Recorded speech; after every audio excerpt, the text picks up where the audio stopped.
Улсын хурлын сонгуулийн 49-р тойрогт арчилсан намаас нэр дэвшигч зоригт Баянзүрх дүүргийн 7-р хорооны иргэд сонгогчтойгоо уулзлаа. Тус хороонд байрны нэг давхар болоод подвалт жижиг бизнес хийдэг иргэд олон байдаг. Тэд арчилсан намын 5 сайн хөтөлбөрийн нэг болсон сайн бизнес хөтөлбөрт хамрагдаж бизнесээ өргөжүүлэх боломжийг дэмжиж байна. Би өөрөө хөгжлийн бэрхшээлтэй 10 жил болж байна. Тэгээд сайн бизнес энийг дэмжиж байгаа. Ягаад гэвэл би өөрийнхөө амьдардаг 24 дугаар байрныхаа 1-р орчны подвалыг түрээслээд саяхан өнгөрдөг жилээс оёдлын нэг цех ажиллаж байгаа. Тэрэндээ хөгжлийн бэрхшээлтэй 2 гэр бүлийг ажилладаг. Одоо энэ бизнесийг дэмжснээрээ би бас нэг барилгын жижигхэн дэлгүүр ажиллуулах тийм хүсэлтэй байгаа. Тийм учраас энэ бол маш их таалагдж байна надад. Би өөрөө хүнсний дэлгүүр тухайн тодруулж илүүл нэг юм орон сууцны дор байдаг жижигхэн хүнсний дэлгүүр ажилладаг хөө.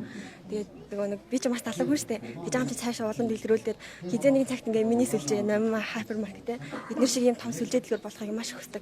Гэтэл яг үндэ нөгөө нэг яг миний энэ боломж өгөн болох их хаалтай байсан штэ. Надаас миний мөнгө санхүү ямар өглөө. Миний ардаас төвшлөх хүн хэм блэ те. Тэгээд гэтэл энэ арчилсан намын нөгөө сайн ингээд сайн бизнесмен хөтөлбөр нь болохоор 5% нэг хүүтэй зээл яг миний хүнсний дэлгүүр дээр өөрөө барьцаа болгоод өгж байгаа. Энэ надаа нөгөө нэг цаашаа илүү төвчж дэвшлэх бүр айгу тийм маш тийм боломжийг олгож байгаа болов гэж бодож байгаа. Тийм учраас энэ хөө сайн бизнесмен хөтөлбөр нь надад маш их таалагдж байгаа. Сайн бизнес хөтөлбөр хэрэгжилснээр банкны өндөр хүүтэй зээлийн босгыг давж чадахгүй өдийг хүрсэн олон жижиг дунд бизнес эрхлэгчид жилийн 5% хүүтэй зээл авч бизнесээ өргөжүүлэх боломжтой юм а. Тиймээс иргэд дуу нэгтээ арчилсан намаас нэр дэвшигч зоригтыг дэмжиж хамтдаа хөгжих боломжийг сонгож байна.